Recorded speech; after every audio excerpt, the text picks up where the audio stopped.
ሰላም ጤና ይስጥልን ክቡራትና ክቡራን ተመልካቾቻችን በወትሮ ሁሉ የአክብሮት ሰላምታችንን ከናሁ ቴሌቪዥን ወደ እናንተ እያደረስን የዛሬ ለተረቡ ሚያዝያ 14 2018 ዓ.ም የተለያዩ የሀገር ቤትና የባህር ማዶ ስፖርታዊ መረጃዎችን ከአሁን ሰዓት ጀምሮ ወደ እናንተ እናደርሳለን። እስከ መረጃዎቻችን ፍጻሜ ድረስ አብራችሁ እንድትቆዩ የምንጋብዛችሁ መረጃዎቹ አዘጋጅና አቅራቢ ገዛኸኝ እንዱላ፣ የካሜራ ባለሙያችን ጋሻው ዳኛው ከኛ ጋር ቆይታ ያደርጋል። እናንተም አብራችሁ ነው። ወደ ቀዳሚው የሀገር ቤት ስፖርታዊ መረጃችን ስናልፍ የዳርት ስፖርትን ቀዳሚ እናደርጋለን። 19ኛው ስፖርት ለሁሉም የመስሪያ ቤቶች የዳርት ስፖርት ፌስቲቫል ፍጻሜውን አግኝቷል። ያለፉትን 5 ቀናቶች እጅግ በጣም ባጓጊ ሁኔታ ሲከናወን ነበር። ከሚያዝያ 8 እስከ 13 ድረስ ነበር ሲከናወን የነበረው ማለት ነው። የተለያዩ የሚኒስቴር መስሪያ ቤት ሰራተኞች እንደዚሁ በነጠላና በድብልቅ ውድድራቸውን ሲያከናውኑ ነበረ። ትላንትና እንግዲህ ትልልቅ የስፖርቱ ባለሙያዎች፣ የትልልቅ ተቋማት መሪዎች በክብር እንግድነት በተገኙበት በደማቅ ስነ ስርዓት ፍጻሜውን አግኝቷል። ይህንን ሁነት ለመዘገብ ከተገኙ የሚዲያ ተቋማት መካከል ደግሞ ናሁ ስፖርት አንደኛው ነበርና ሁነቱን ተመልክተናል። ትላንትና በነበረው ስነ ስርዓት ላይ ማለት ነው 5 መስሪያ ቤቶች ናቸው የተካፈሉት በዚህ የውድድር መድረክ ላይ። በአጠቃላይ የጉምሩክ ኮሚሽን ባለስልጣን የዚህ የውድድር መድረክ የ19ኛው የስፖርት ለሁሉም የመስሪያ ቤቶች የዳርት ስፖርት ፌስቲቫል አሸናፊ ሆኖ የዋንጫውን ክብር መጎናጸፍ ችሏል ማለት ነው። ትላንትና የደስታ አገላለጻቸው እጅግ በጣም ልዩ ነበረ። ውድድሩን በማሸነፋቸው እንደዚሁ የተሰማቸውንም ስሜት ለናሁ ስፖርት አጋርተዋል ማለት ነው። ከዛ ባለፈ ሁለተኛ ደረጃን ይዞ ያጠናቀቀው ደግሞ የባህልና ስፖርት ሚኒስቴር ነው ማለት ነው።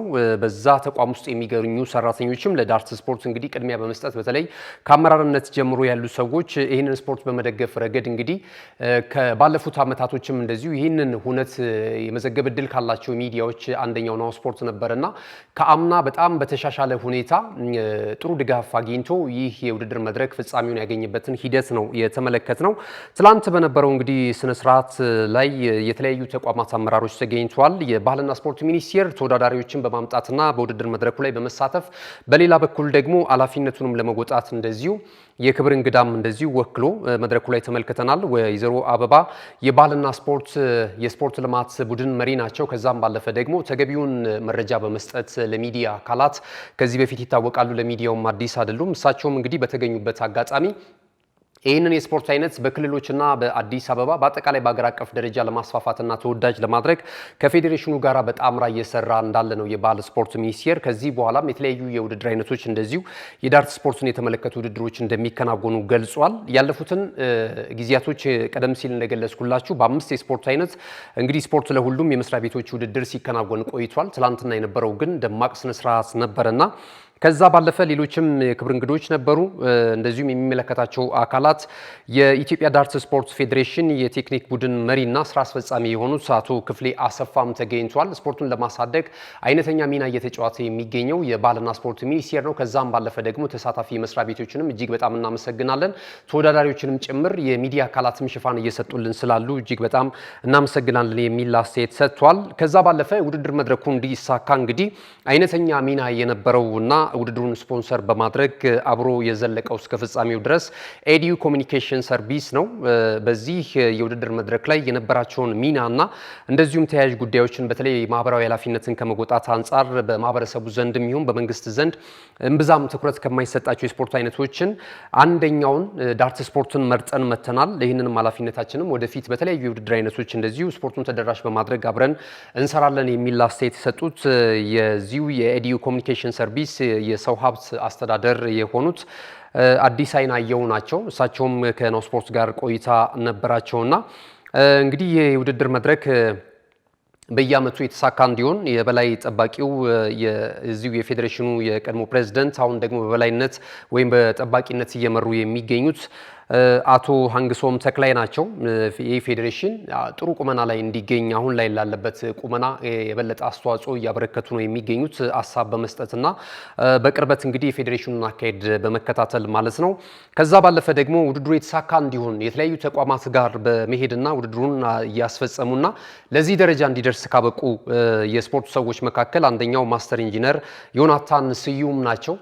እንግዲህ ከዚህ በፊት በማርሻል አርት ስፖርት እናውቃቸዋለን። ኢትዮጵያንን በመወከል በተለያዩ ዓለማት በመሄድ ውድድራቸውን አድርጓል። አሁንም ደግሞ ስፖርቱ ላይ እየሰሩ ነው የሚገኙት። የዳርት ስፖርት እንዲያድግ ብዙም ትኩረት የማይሰጠውን የዳርት ስፖርትን በማሳደግ ረገድ በተለይ ከሚዲያ ጋር ያላቸውን ደግሞ ግንኙነት የበለጠ በማስፋትና ስፖርቱን ፕሮሞት በማድረግ ረገድ አቶ ዮናታን ስዩም ወይም ደግሞ ማስተር ኢንጂነር ዮናታን ስዩም አይነተኛ ሚና እየተጫወቱ እንዳሉ እንግዲህ በመድረኩ ላይ ሲመሰክሩላቸው ነበርና በጥቅሉ እንግዲህ የ19ኛው የስፖርት ለሁሉም የመስሪያ ቤቶች የዳርት ስፖርት ፌስቲቫልን በተመለከተ የተወሰኑ ቃለ ምልልሶች ነበሩንና ከናሁ ስፖርት ጋራ እነዚህን አጠር ባለ መልኩ ተከታትለን እንመለስ።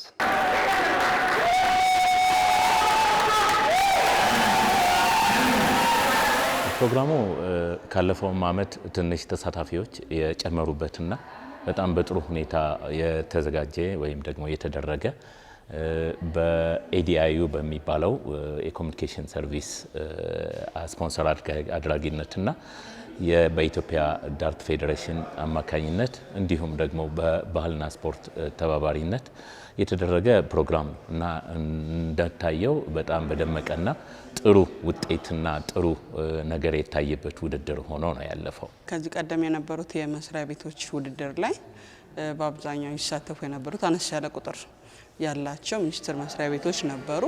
ይሄ የስፖርት ለሁሉም ያዘጋጀው የሚኒስቴር መስሪያ ቤቶች ውድድር ላይ በአሁኑ ከ6 በላይ ተቋማት የተገኙበት፣ አብዛኞቹ ተቋማት ደግሞ የወንድም የሴትን ቡድን አሟልተው ውድድራቸውን ያከናውኑበት በመሆኑ ከሌላው ጊዜ ውድድር በጣም የተሻለ የደመቀ ነበር ማለት ይቻላል። ያው ውድድሩ በጣም እጅግ በጣም ደስ የሚል ነው።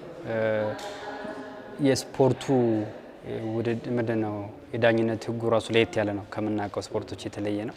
አንድ ደስ የሚያሰኘው ነገር እሱ ነው። ሁለተኛው ነገር የዳርቱ ጨዋታ ፎከስ የሚፈልግ ነው፣ ኮንሰንትሬሽን የሚፈልግ ነው። ያ ደግሞ በተለይ ሰዎች በስትረስ ላይ ሆነው የተለያየ ሀሳብ ኖሮባቸው በእንደዚህ አይነት ስፖርቶች ሪላክስ ማድረግ እንደሚችሉ ቀደም እንዲሁም በደንብ መረዳት ችለናል። ስለዚህ ይሄንን ስፖርት ወደ ተቋም ማምጣት ስራን ከመስራት ባሻገር ሰዎች የራሳቸውን የስፖርት ጊዜ ያሳልፈው ጤናማ የሆነ የስራ ኤንቫይሮንመንት ለመፍጠር ከስትረስ የነጻ ኤንቫይሮንመንት መፍጠር ይቻላል ብለን ስለምናስብ እንደ መስሪያ ቤትም የኢምፕሎይ ኢንጌጅመንት ፕሮግራም አለ በየሳምንቱ የምናደርጋቸው። ስለዚህ እዛ ፕሮግራም ውስጥ አንዱ የዳርት ጨዋታ አለን እኛ ራሳችን ኢንተርናል የምናደርገው። እያሰብን ያለ ነው በቅድሚያ የዳርቱ አሶሲዬሽን ላይ ድጋፍ ፈልገን የዳኝነቱ፣ የስኮሪንጉ፣ የአጨዋወቱ ስነስርዓት እንዲሁም ትሬኒንግ እንዲሰጣቸው ካደረግን በኋላ የኢንተርናል ውድድር ላይ መልካም ውጤት ያስመዘገቡትን ሰዎች እዚሁ ላይ አንድ ተወዳዳሪ ሆነን መጥተን ድጋፉንም በደንብ በፋይናንስም በሚፈልገው ድጋፍም አድርገን የምናካሄድበትን ቦታ በጣም ዳርት አሶሲዬሽን የሚመጥን አድርገ ነው የሚያስፈልጉትን ሁሉ አድርገን በቀጣይ ለማምጣት አስበናል።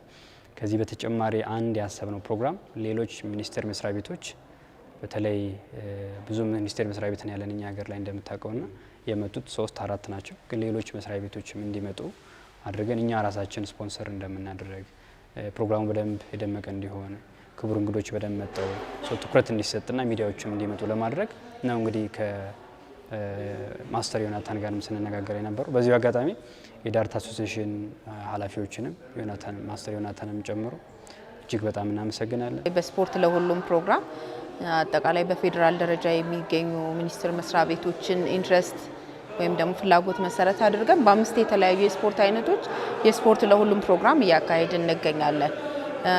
ይሄ እንግዲህ ማዕከል የሚያደርገው የሰራተኛውን ፍላጎት መሰረት ያደረገ ፕሮግራም ነው። በዚህ መሰረት እንደምታየው ከተለያዩ ሚኒስቴር መስሪያ ቤቶች ሰራተኞች በተለያየ ጊዜ ውድድራቸውን ሲያካሂዱ ቆይተው አሁን የመዝጊያውን ፕሮግራም ነው ዛሬ ያደረግነው ማለት ነው። አጠቃላይ ይሄንን ፕሮግራም ስናዘጋጅ የስፖርት ፖሊሲያችን ሰራተኞቻችን ወይም ደግሞ ዜጎቻችን በሚኖሩበት፣ በሚማሩበት፣ በሚሰሩበት አካባቢ በስፖርታዊ እንቅስቃሴ ተሳታፊና ተጠቃሚ እንዲሆን ያስቀምጣል ማለት ነው። ስለዚህ የፖሊሲ ሀሳብ እንደሆነ ለማንሳት ነው። ከዛ ባለፈ እንግዲህ በዛሬው ዕለት የተወካዮች ምክር ቤት ያጸደቀልን የስፖርት አስተዳደር አዋጅ አለ። እሱም ደግሞ እነዚህን አይነት አክቲቪቲዎች እነዚህን አይነት ተግባራት በስፋት ለዜጎቻችን ተደራሽ በሆነ መንገድ እንዲከናወኑ ያበረታታልና ያንን ተግባር ነው እንግዲህ ወደ መሬት አውርደን ለመስራት እየሞከረን ያለ ነው ማለት ነው። በቀጣይ እያንዳንዱ ኢትዮጵያ ውስጥ ያሉ በጠቅላላ ማለት ነው መስሪያ ቤቶች ይህንን ውድድር በቀላሉ በቦታቸው አዘጋጅተው እንደዚሁም ደግሞ ሰራተኞቻቸውን በመዝናናትም ወይም ደግሞ በጤንነትም በውድድር መልክ ጠቃሚ እንደሆነ በሚገባ እንዲያውቁት እኛም እንደዚህ አሁን ይሄ እንደዚህ እንዲከናወን ስራ ተሰርቷል። ፌዴሬሽኑም ይሄንን ስራ በቀጣይነት ይሰራል። ስለዚህ አሁንም በጣም ብዙ መስሪያ ቤቶች አሉ የሚገባውን ነገር አድርገው አሁን እንዲህ አይነት ሰፊ የሆነ በኢትዮጵያ በሙሉ በአዲስ አበባ በሙሉ በየክፍለ ክልሎቹ በሙሉ የተስፋፋና ለዚህ ውድድር ከፍተኛ የሆነ አቅም እንዲኖራቸው መስራት ይጠበቃል። እኛም እንሰራለን። አሁን እንደታየው በዚህ ኢኒሼቲቭ ማለት ነው እንደዚህ በመነሳሳት የሚቀጥሉትን ውድድሮች ደግሞ በጣም በሰፋ ሁኔታ እንዲሆን እኛም ጥረት እናደርጋለን ብለን እናስባለን። ተመልሰናል። ክቡራትና ክቡራን ተመልካቾቻችን ቀደም ሲል እንግዲህ የፍጻሜውን ባገኘው የዳርት ስፖርት ላይ ነበረ መረጃ ስንሰጣችሁ የነበረው። ወደ መጨረሻው የሀገር ቤት ስፖርታዊ መረጃችን ስናልፍ ደግሞ የሲቢ ኢትዮጵያ ፕሪሚየር ሊግ የ28ኛ ሳምንት መርሃ ግብር ጨዋታ የመጨረሻ መርሃ ግብር በትላንትናው ዕለት በአዲስ አበባ ስቴዲየም ተከናውኗል። ቅዱስ ጊዮርጊስና አዳማ ከነማ ጋር ያገናኙ ጨዋታ በፈረሰኞቹ 1-0 አሸናፊነት ነው ፍጻሜውን ያገኘው። ቅዱስ ጊዮርጊስ እንግዲህ ከሜዳ ውጪ የነበሩ ጉዳዮች ሲፈታለት አሁን ደግሞ ሜዳ ላይ ያሉ ነገሮችም እያማሩለት ነው የሚገኘውና ተከታታይ ጨዋታዎች ላይ ድሎችን እያስመዘገበ ነው የሚገኘው። ትላንትና ፍጹም ጥላሁን 71ኛው ደቂቃ ላይ ለፈረሰኞቹ የአሸናፊነት ግብ እንደዚሁ ከመረብ አሳርፈዋል ማለት ነው። በውድድር ዓመቱ የሰበሰባቸውንም ነጥቦች 35 በማድረስ 10ኛ ደረጃ ላይ መቀመጥ ችሏል። እንግዲህ ከወራጅ ቀጠና ስፍራ ተምዘግዝጎ ሄዶ አሁን ደረጃውን እያሻሻለ ይገኛል። ቅዱስ ጊዮርጊስ በተከታታይ ጨዋታዎች ላይም ድሎችን እያስመዘገበ ይገኛል። የአሰልጣኝ ፋሲል ተካልኙ ቡድን ማለት ነውና በተቃራኒው ግን ተሸናፊው ክለብ አዳማ ከተማ ደግሞ የቁልቁለት ጉዞን አጠናክሮ የቀጠለበትን ውጤት ነው ማስመዝገብ የቻለው። ትላንትና ተከታታይ 6ኛ ሽንፈቱን ነው ያስተናገደው። እንግዲህ አንዳንድ ጊዜ ያልተጠኑ የአሰልጣኝ ቅያሪ የኮቺንግ ስታፍ አባላቶችን መቀየር እንደዚህ ገደል ውስጥ እንደሚከት እየተመለከትን እንገኛለንና አንዳንድ ጊዜ የአዳማ ከተማ እግር ኳስ ክለብን ብቻ አይደለም አጠቃላይ የኢትዮጵያ ፕሪሚየር ሊግ ላይ የሚሳተፉ ክለቦች አሰልጣኝ ሲቀይሩ ተጫዋች ሲያመጡ ምክንያታዊም አይደሉም። ሁሉም እያልኩ ሳይሆን አብዛኞቹ ማለት ነው። ይሄ ደግሞ የአዳማ ከተማ ማሳያ ነው። አዳማ ከተማ እንግዲህ አንጋፋ ቀደም ሲልም ስናገር ነበር በኢትዮጵያ ፕሪሚየር ሊግ ላይ አንጋፋ የፕሪሚየር ሊጉ ድምቀት ከሆኑ ክለቦች መካከል አንደኛው ነው። ነገር ግን የመስረታውንና እንዳለው ሪሶርስ ጠንካራ ሆኖ በኢትዮጵያ ፕሪሚየር ሊግ ላይ አውትሻይን አድርጎ አልተመለከትነውም እስካሁን ድረስና አንዳንዶቹን ስመለከታቸው ግን ጉዳዮች እንደ ምክንያት ምናልባት የስፖርቱ ሰዎች ብዙ ሊሉበት ይችላሉ። እኔ ግን እንደማቀው የአዳማ ከተማ እግር ኳስ ክለብ ችግር የአመራርነት ችግር ይመስለኛል። በተለይ ደግሞ አሰልጣኝ የሚቀይሩበት ሂደት ከዚህ ቀደም በውድድር ዓመቱ ጅማሮ በጣም ጥሩ ጉዞ ሲያደርግ የነበረው አሰልጣኝ ስዩም ከበደን ያለምንም ምክንያት አሰናብተው ነው አሁን ገደል ገደሉን እየሄዱ የሚገኙት 6ኛም ተከታታይ ሽንፈታቸውን እያከናወኑ የሚገኙት ማለት ነውና ይህንን እንግዲህ ደጋፊዎች በደንብ አርግተው ተመልክተውታል ብዬ አስባለሁኝ። በቀጣይ ይህንን ሁኔታ ካላረመ በስተቀረ በቀሩትም የፕሪሚየር ሊጉ መርሃ ግብሮች ላይ አሁንም የቁልቁለት ጉዞውን አጠናክሮ እንደሚቀጥል ተስፋ አለኝ እና ይህንን ነገር ቆም ብለው ማሻሻል መቻል አለባቸው። የቱ ጋ ነው ችግራችን ብለው በተለይ የኮቺንግ ስታፍ አባላቶችን ያመጡበትንና የቀየሩበትን ሂደት አንጋፋውንና ውጤታማውን ቀደም ሲል በኢትዮጵያ ብሔራዊ ቡድን በቅዱስ ጊዮርጊስ እግር ኳስ ክለብ በአሰልጣኝነት ፋሲል ከተማን 2013 ላይ የፕሪሚየር ሊጉ ሻምፒዮና ያደረገ አሰልጣኝ ነውና ኢትዮጵያ አለኝ ከምትላቸው አሰልጣኞች መካከል አንደኛው ስዩም ከበደ ነው እና ያሉትን ከሜዳ ውጭ ያሉ ችግሮችን ወንበር ላይ መፍራት ጠረጴዛ ላይ መፍታት ይቻላል። ነገር ግን ደግሞ እግር ኳሳዊ ያሉ ምክንያቶችን አምጥቶ ክለቡን ወደ አዘቅት የሚያወርድ ነገር ግን ማድረግ እንደሌለባቸው ነው የሚሰማኝ። ምክንያቱም አዳማ፣ ድሬዳዋ ከተማ በጣም አንጋፋ ከሚባሉ የኢትዮጵያ ፕሪሚየር ሊግ ክለቦች ግንባር ቀደሞቹ ናቸው ማለት ይቻላል። ከነ ቅዱስ ጊዮርጊስ፣ ከነ ኢትዮጵያ ቡና፣ ከነ መቻል፣ ከነ ኢትዮጵያ ንግድ ባንክ፣ ከነ መድን ከመሳሰሉ ክለቦች ተርታ መሰለፍ የሚችሉ ቡድኖች ናቸው ሐዋሳ ከተማን ጨምሮ ማለት ነውና ይሄ የአዳማ ከተማ እግር ኳስ ክለብና አካሄድ እንዴት ተመለከታችሁት? እስኪ የክለቡ ደጋፊዎች ካላችሁ ያው ብዙ ጊዜ ለውጪ ነው ትኩረት የምንሰጠው። ነገር ግን ደግሞ አንዳንድ ጊዜ የሀገር ውስጥንም ስፖርት ሁኔታዎች ደግሞ በተንጋደደ ሁኔታ ሲሄዱ እንደዚህ አይነት ጉዳዮችንም ማጋራት ጥሩ ነው። ዞሮ ዞሮ የሀገራችን እግር ኳስ ያስጨንቀናል። ጥሩ ጠንካራ ብሔራዊ ቡድን እንዲኖረን እንፈልጋለን። ጥሩ ፕሪሚየር ሊግ፣ ጥሩ ሊግ እንዲኖረን እንፈልጋለን እና እነዚህንም ጉዳዮች እንደዋያ ይዛችሁ እዛ ውስጥ ያሉትን ሻጥሮች ብትነግሩን ደስ ይለናል። በተለይ ለክለቡ ቅርበት ያላችሁ የክለቡ ደጋፊዎች ማለት ነው። ቅዱስ ጊዮርጊስ እንግዲህ በቀጣይ የሸገር ደርቢ ይጠብቋል። በዕለተ እሁድ ሚያዝያ 18 የሚደረግ እንግዲህ በርካታ የእግር ኳስ አፍቃሪያን በየዓመቱ የሚናፍቁት የደርቢ ጨዋታ ነው። በኢትዮጵያ ቡናና በቅዱስ ጊዮርጊስ እግር ኳስ ክለብ መካከል ይከናወናል እና ያ ጨዋታ ከመከናወኑ አስቀድሞ ጥሩ ዝግጅትና ጥሩ የስነ ልቦናን ሁኔታ እየተላበሱ ያሉ ይመስለኛል ተጫዋቾችና የኮቺንግ ስታፍ አባላቶች ማለት ነው እና ይህንን ጨዋታ በተከታታይ ማሸነፋቸውና ደረጃቸውን ማሻሻላቸው የበለጠ በደርቢውን ጨዋታ እንዲናፈቅ አድርጎታል። እንግዲህ በአዲስ አበባ ስቴዲየም ከረጅም ጊዜ በኋላ ወደዚህ ይመለሳል ማለት ነውና የፊታችን እሁድ ሸገር ደርቢ ይከናወናል። እንግዲህ ቀኑ ሲቃረብ ደግሞ የደርቢውን ሁኔታ የተመለከቱ መረጃዎችን ደግሞ ወደ እናንተ ውድ ተመልካቾቻችን የምናደርስ ይሆናል። ክቡራትና ክቡራን ተመልካቾቻችን ጠቃሚ መልእክቶች ይኖራሉ። እነዚህን ጠቃሚ መልእክቶች ተከታትለን ስንመለስ በቀጥታ ወደ ባህር ማዶ ስፖርታዊ ጉዳዮቻችን የምናቀና ይሆናል። አሁንም ናሁ ቴሌቪዥን ምርጫችሁ አድርጋችሁና ስፖርትን እየተከታተላችሁ ስላላችሁ እጅግ በጣም እናመሰግናለን። መልእክቶቹን ተከታትለን እንመለስ። ካሽጎ በየትኛውም ዓለም ሆነው በማንኛውም ሰዓት ለወገኑ የሚደርሱበት ፈጣን የገንዘብ መላኪያ ተከፈተሎ። ማስተርና ቪዛ ካርዶን በመጠቀም ከ5 እስከ 20 ዶላር የሚልኩበት አዲስ የገንዘብ መላኪያ መንገድ። ካሽጎን ለየት የሚያደርገው የትኛውም የገንዘብ ዝውውር በፍጥነት አገልግሎት ከመስጠቱም ባሻገር ለማንኛውም አገልግሎት ምንም አይነት ክፍያ አለመጠየቁ ነው። በሀገራችን ታሪክ ገንዘብን ከውጪ ወደ ሀገር ቤት በማስተላለፍ በመተግበሪያ መልክ አገልግሎት መስጠት የጀመረው የመጀመሪያው ሀገር በቀል የገንዘብ መላኪያ ዘዴ ካሽጎ ከ4500 በላይ ባሉ የባንክ ቅርንጫፎች አገልግሎት እየሰጠ ይገኛል። ገንዘቦን በሰኮንዶች ልዩነት ውስጥ ይፈልጉ በአካውንቶ ወይንም በእጆ ቆጥረው የሚወስዱበት ልዩ ዘዴ። በቅርቡ ሁሉንም ኢትዮጵያዊ ባለቤት ለማድረግ ጉዞ የጀመረው ካሽጎ ዛሬውኑ መተግበሪያውን በስልኮ ላይ በመጫን የአገልግሎቱ ተጠቃሚ ሆኑ። ፍጥነት መለያችን፣ ኢትዮጵያን መክፈቻችን፣ ካሽጎ ነው መላኪያችን። ካሽጎ የአዲሱ ትውልድ ብራንድ። ተመልሰናል። ክቡራትና ክቡራን ተመልካቾቻችን ይህ ናሁ ቴሌቪዥን ነው። ናሁ ስፖርትን የለተረቡ አጫጭር ስፖርታዊ መረጃዎችን ወደ እናንተ እያደረስን እንገኛለን። ቀደም ሲል የሀገር ቤት ስፖርታዊ መረጃዎችን ወደ እናንተ አድርሰናል። ከዚህ ሰዓት ጀምረን ደግሞ ከባህር ማዶ የተገኙ ስፖርታዊ መረጃዎችን ነው ወደ እናንተ የምናደርሰው። የ34ኛ ሳምንት የእንግሊዝ ፕሪሚየር ሊግ ጅማሯቸውን አድርገው እየተከናወኑ ይገኛሉ። ቼልሲ እጅግ በጣም አስደናቂ ወይም ደካማ የሚባል ብዙዎችን እያነጋገረ አካሄድ እየተመለከትንበት እንገኛለን እና ከውጤት ጋር በተያያዘ ብዙ ትችቶችን እያስተናገደ ይገኛል። የረጅም መጥፎ ታሪኮችንም እንደዚሁ እየደገመ የሚገኝበትን ምሽት ነው ትላንትም ማሳለፍ የቻለው ማለት ነው።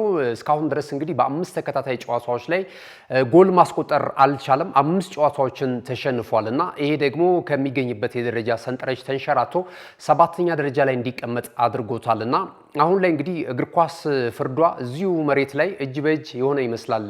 አሰልጣኝን በግፍ የሚያሰናብቱ ክለቦች የእጃቸውን በቅርበት እያገኙ ነው የሚገኙት። እንግዲህ ቀደም ሲል በአገር ቤት መረጃችን የአዳማ ከተማ እግር ኳስ ክለብን አሰልጣኝነት መሰናበትና አሁን እያስመዘገበ ያለው ውጤት ልክ እንዳልሆነ እየገለጽን ነበርና ቼልሲ ቤትም ተመሳሳይ ነገር ነው እየተመለከትን የምንገኘው። እንግዲህ እግር ኳሳዊ ባልሆኑ ምክንያቶች አሰልጣኞች ሲሰናበቱ አንዳንድ ጊዜ እግር ኳስ ራሷ ተፈርድና በውጤት እዛው ካሳውን የምትሰጥበትን ሁኔታ እየተመለከትን ነው የምንገኘው። ቼልሲን ማንሳት እንችላለን፣ ሌሎችንም ክለቦች መጨመር እንችላለን። የትላንቱን ውጤት እናንሳ። ግን በመጀመሪያ 3-0 በሆነ ውጤት በአሜክስ ስቴዲየም የተደረገውን ጨዋታ ተሸንፏል፣ በብራይተን ኦቭ አልቢዮን ማለት ነው። በተከታታይ ጨዋታዎች ላይ በርከት ያሉ ግቦች እየተቆጠሩበት ነው የሚገኘው። በዩናይትድ ተሸንፏል፣ በብራይተን ትላንት እንዳልኳችሁ ተሸንፏል፣ እንደዚሁም ደግሞ በኒውካስል ዩናይትድ ተሸንፏል፣ በኤቨርተን 3-0 በሆነ ውጤት ተሸንፏል፣ በቼልሲ በማንቸስተር ሲቲ 3-0 በሆነ ውጤት ተሸንፏል።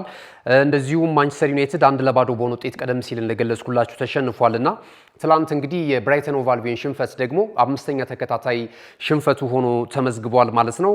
እንግዲህ በየስቴዲየሙ ደግሞ ደጋፊዎች በስታንፎርድ ብሪጅ ላይም በሚደረግበት ሰዓት ላይ ከዛም ውጪ ደግሞ ከሜዳው ውጪ ጨዋታውን በሚያደርግበትም ሰዓት ላይ እንደዚሁ በክለቡ አመራሮች ላይ ከፍተኛ ወቀሳንና ቅሬታን እያቀረቡ ነው የሚገኙት ማለት ነውና ትላንትና እንግዲህ የቦታ ለውጥ ተደርጓል።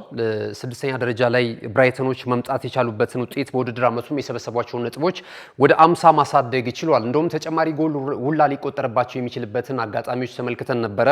ግብ ጠባቂው ሳንቼዝ ከዛም ባለፈ ደግሞ ተከላካዮቹ ያከሰሟቸው ወይም ደግሞ ያበላሿቸውን ኳሶች እንደዚሁ ከግምት በማስገባት ነው እንግዲህ 3-0 በሆነ ውጤት ጨዋታው እየተጠናቀቀው ማለት ነው። ኦፕታ ሱፐር ኮምፒውተር የውድድር ዓመቱ ሲጀመር ቼልሲ 4ኛ ደረጃን ይዞ ሊያጠናቅቅ እንደሚችል ቅድመ ግምት ሰጥቶት ነበር። እንደዚሁም ይሄም ብቻ አይደለም የቻምፒየንስ ሊግ የውድድር መድረክ ተሳትፎ ስፍራን በቀለል አድርጎ ሊያገኝ እንደሚችል ቅድሚያ ተሰጥቶት ነበር። ከዛም ባለፈ ደግሞ በፕሪሚየር ሊግ የዋንጫ ፉክክር ላይም ይኖራል ተብሎ ቅድመ ግምት ተሰጥቶት ነበር። ነገር ግን ቼልሲ አሁን ላይ በተለይ የውድድር ዓመቱ ሊጠናቀቅ በቀረበት መርሃ ግብሮች ላይ እጅግ በጣም እየተቸገረ እየተመለከትን እንገኛለን። እንደውም ውድድር ዓመቱ እየተጠናቀቀ መሄዱ ቀን ጥሩ ሆነለት እንጂ ከዚህ በኋላም በርከት ያሉ ምናልባት ግማሽ ላይ ሆነን ቢሆን የሞረድ ስጋት ከሚኖርባቸው ክለቦች መካከል አንደኛው ቼልሲ ሊሆን የሚችልበት እድል ነበር። ነገር ግን የውድድር ዓመቱም አሁን እየተጠናቀቀ ስለሆነ ምናልባት የማያገኘው ቀጣይ ዓመት በአውሮፓ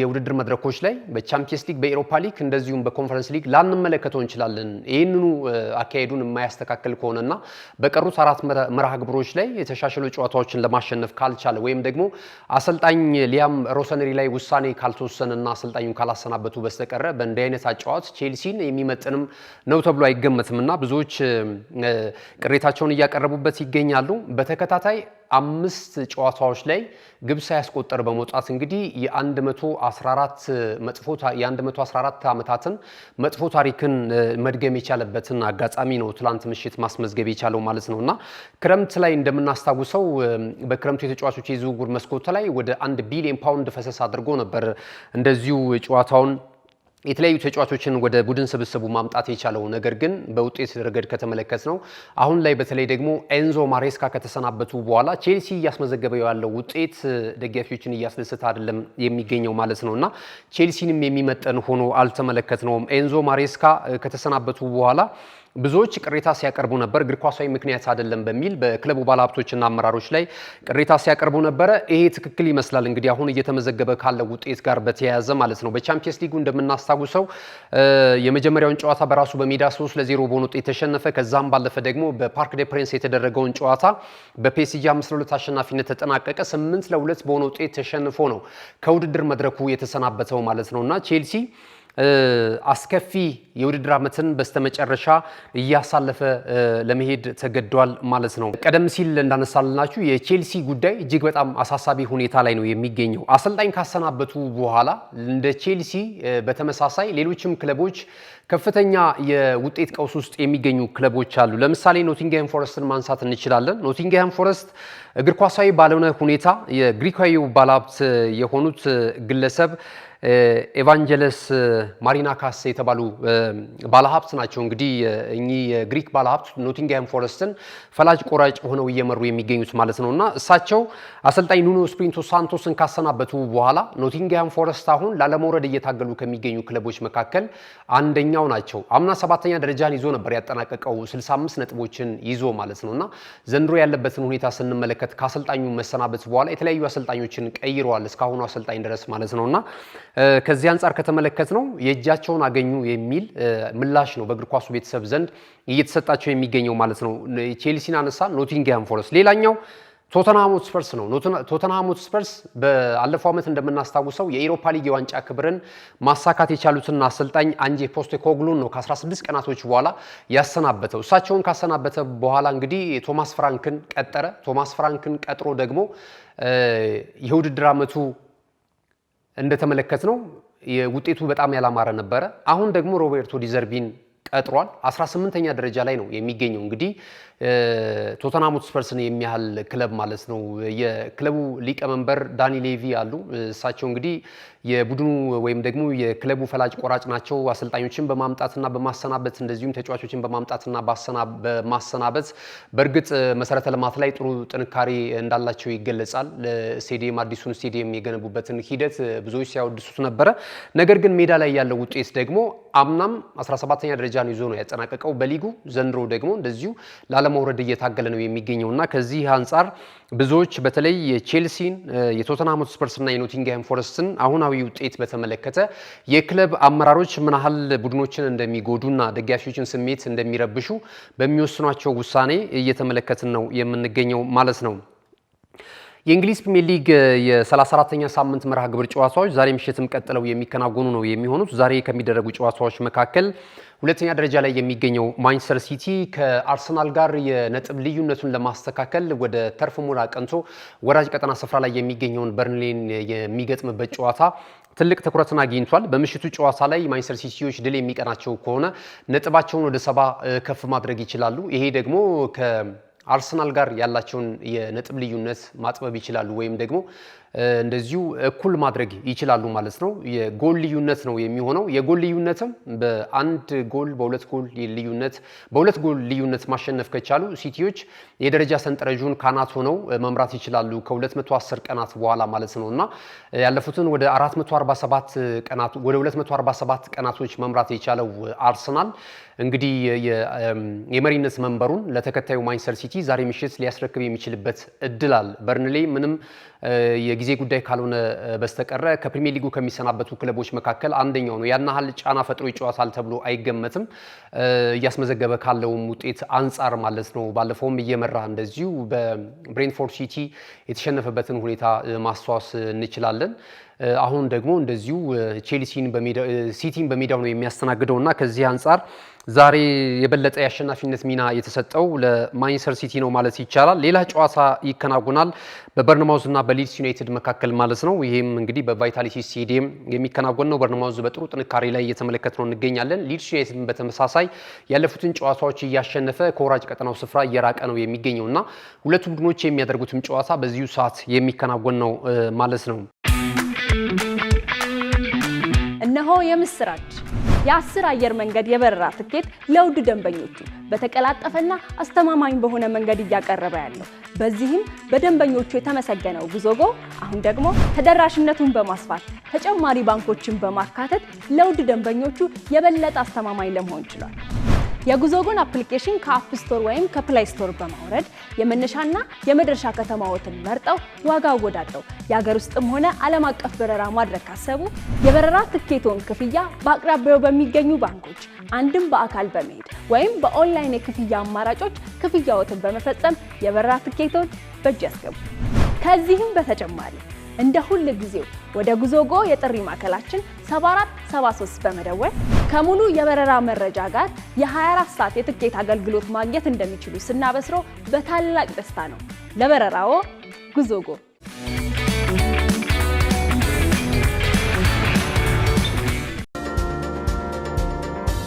ሌሎች አጫጭር ስፖርታዊ መረጃዎችን ወደ እናንተ እናድርስ። ካለን ሰዓት አንጻር ሁለት ስፖርታዊ መረጃዎችን ነው ወደ እናንተ የምናደርሰው። የቼልሲን ጨዋታ በተመለከተ እንግዲህ ዛሬ ምሽት ከሚያደርገው ጨዋታ አስቀድሞ አሰልጣኝ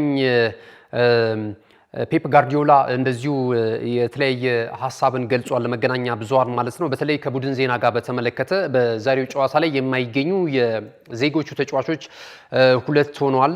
ሩበን ዲያስ ተከላካዩ፣ እንደዚሁም ደግሞ የተከላካይ አማካኝ ስፍራ ተጫዋቹ ሮድሪም በተመሳሳይ በጉዳት ምክንያት ከዛሬው ጨዋታ ውጪ ስለመሆናቸው አሰልጣኝ ፔፕ ጋርዲዮላ እንደዚሁ አረጋግጧል ማለት ነውና የዛሬው ጨዋታ በጣም ልዩነት ፈጣሪ ነው።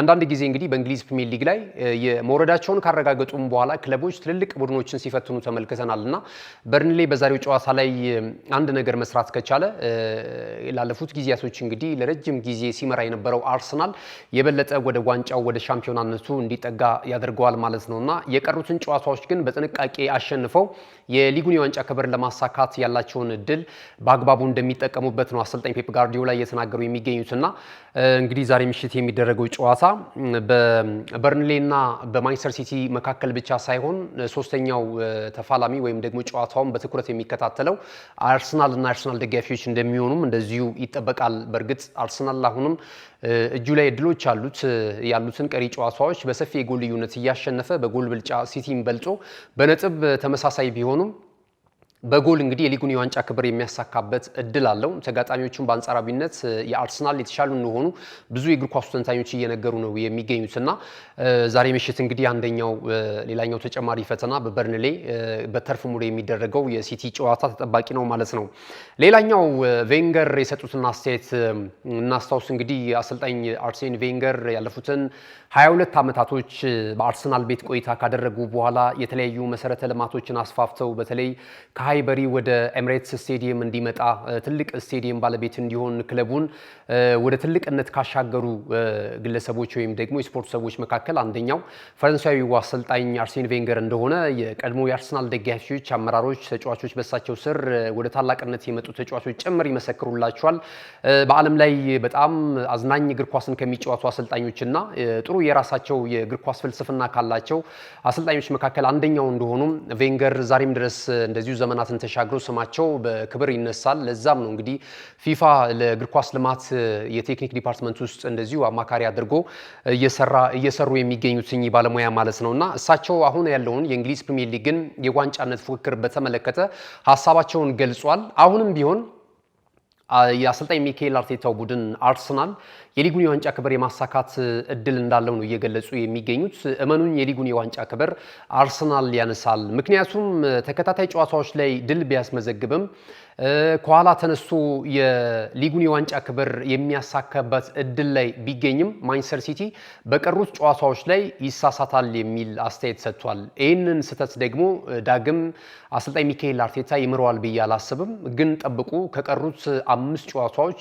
ማንቸስተር ሲቲ በአንዱ ወይም በሁለቱ ነጥብ የሚጥልበት ወይም ደግሞ የሚሸነፍበት አጋጣሚ ሊፈጠር እንደሚችል ይታየኛል። ካለው የቡድናዊ መዋቅር ሁኔታ በጥቂት የቡድን ተጫዋቾች ነው ሲቲ ጨዋታዎችን እያሸነፈ እየወጣ የሚገኘው። በእርግጥ በወርሃ ሚያዝያ የሲቲ አፈጻጸም ጥሩ እንደሆነ አውቃለሁ። ነገር ግን ዘንድሮ ደግሞ አርሰናል የተሻለ ነው፣ ምንም እንኳን በቅርብ ያደረጋቸውን ጨዋታዎች እየተሸነፈ ቢገኝም የሚል ሀሳብ እየገለጹ ነው የሚገኙት። እንግዲህ ቬንገር 22 ዓመታትን በአርሰናል ቤት ሲቆዩ 3 የፕሪሚየር ሊግ የዋንጫ ክብሮችን ማሳካት ችሏል። በአውሮፓ ቻምፒየንስ ሊግ የውድድር መድረክ ደግሞ 2006 ላይ ለፍጻሜ ማብቃታቸው ይታወሳል። የኤፍኤ ካፕ የውድድር መድረክን ደግሞ እንግዲህ ከጎሉበት አሰልጣኞች መካከል ወይም ደግሞ በተደጋጋሚ የዋንጫ ክብሮችን ማሳካት ከቻሉ አሰልጣኞች መካከል አንደኛው ናቸውና በእግር ኳሱ ላይ የከበረ ስም ካላቸው ልምድ ካላቸው አሰልጣኞች መካከል ስማቸው ይጠቀሳል።